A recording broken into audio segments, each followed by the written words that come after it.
guys and girls, and welcome back to my little channel, Goodies Beer Reviews. And we have something new here for us to try, and me, Pacific Haze. Revel, R-E-V-E-L brewing, so Revel Pacific Haze, 4.2%. It's in a big 375, which is what we like. And Revel Brewing is at Morningside, Queensland, 1.2 standard drinks, independent brewer. And I'll have a sip and then I'll read the little spiel on the side there. But yeah, let's try it together. Revel. I've had one from Revel before. Revel, what was it? Let's give it a tip. Oh, best before date too, if anyone's interested. 10th of the 8th, 23. Nice crack, not too active. Let's get her in the glass. So, I reviewed some whiskies not long ago, and I hope you liked the video. I enjoyed doing it. There's no sediment or kadunkadunks down the bottom.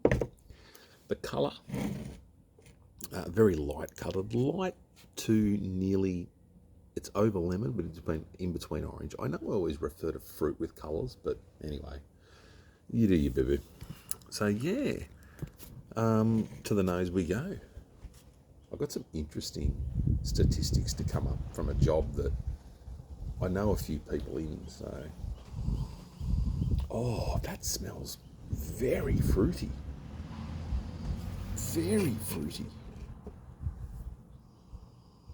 Pineapple, and you know what I'm getting? Mandarin. It's a beachy, it's a Pacific, I don't know, you can, I know it sounds crazy. It smells like the beach.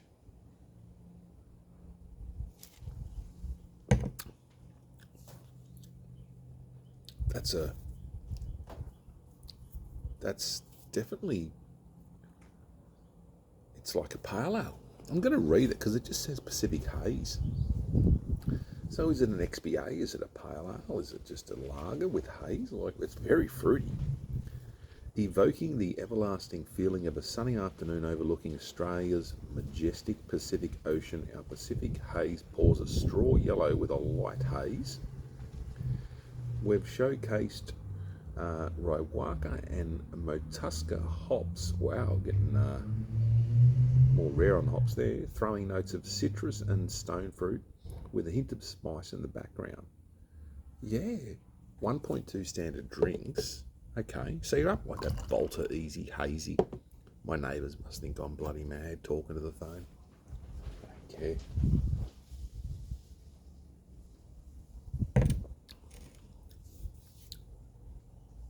Geez, that's a good beer. Anyway, that's a good beer. I'm just going to have another go.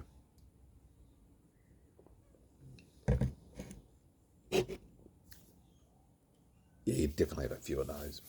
And it's got that haze, which, look, I like. If we haven't, it should be like Goodies Hazy channel.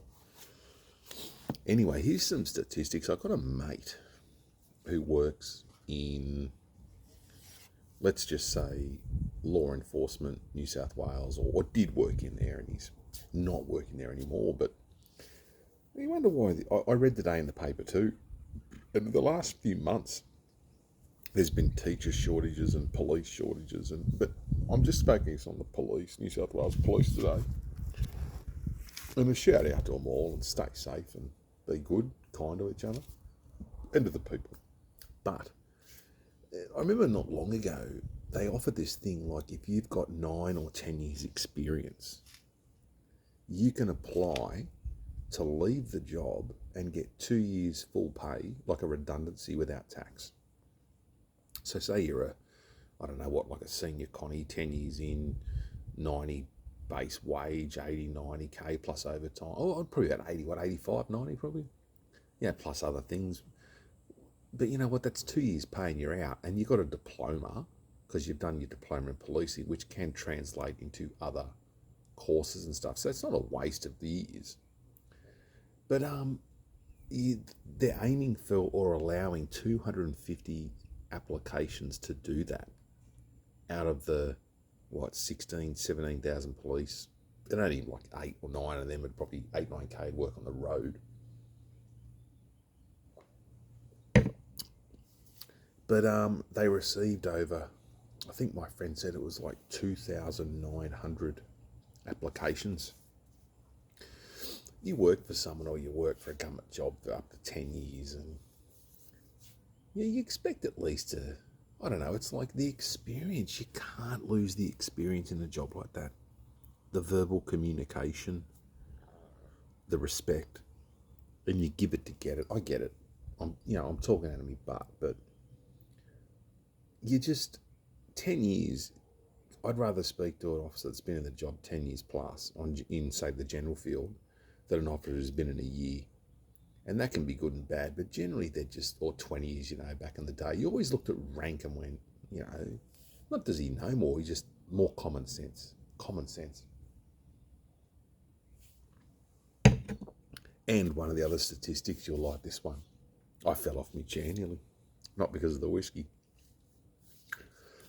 So when so many people applied to join the police, they got knocked back because they got criminal records, whether it be indictable or summary or whatever offences, I don't know. So many got knocked back. They didn't have enough to fill the latest class. There was some ridiculous minute amount of people wanting to join. And the ones they've rejected, or the applicants they've rejected with criminal records, they've now called back to go, hey, we've reconsidered your application. Do you want to join? And you know what? If you've been done for something pissy or, like, I don't know. I get that. Everyone makes mistakes, guys, girls, come on. Everyone does. That shouldn't stop you for going after it if you really want to join. And I get that. But, I mean, you get knocked back. You're setting your standards. Now, the standards are lowering. The standards are getting lower and lower and lower. But, numbers round where I live are dropping. I know a few of the local boys and girls here, and as in, like, just, small town. And they're really good people, but they don't last. Just overworked.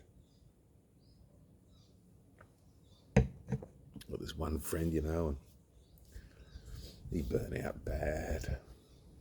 I watched it, tried to help, but yeah, I feel sorry for some of them. Someone don't. Shouldn't be there, but so there's some interesting, if the media got hold of it, and freedom of information, you can get it, but yeah, calling back people with criminal records that have been knocked back, and look, I'd say it's a good job, but I think the public, after COVID, people associated the police and federal police, state police, they associated them with the government because they were the face of COVID. I want you to go out and bust people who aren't wearing masks, and it was all just, look at it now. Do you think they want? I reckon some of them would be going scratching their heads, going, I don't want to go out and do this. I didn't sign up for this. And that's why people are saying, oh, you're the government thugs and the government goons. But in any job, you've got to do what you're told sometimes. And if you don't, you leave. And I think that forced a lot of good people out. Anyway, I'll probably be up on the Gold Coast tomorrow night, sipping on a few up there with the missus, a few dances, a few cocktails, see if I can sneak in a video. But look, this actually, mate, we all know what word's coming up. This is it's a banger. Not an absolute. I'll withdraw that, Your Honour.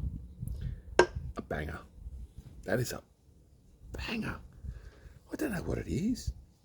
A lager, an XPA. It's not an IPA. But it's just and 1.2, that's just a good beer. Banger of a beer. hot day by the beach at a club. A few of those, if you saw them on tap, mate, I'd do me bundle. They are a good beer and brewery. Anyway, be kind to each other, love each other, take care of each other, and I'll see you at the next one. Love you all. Bye.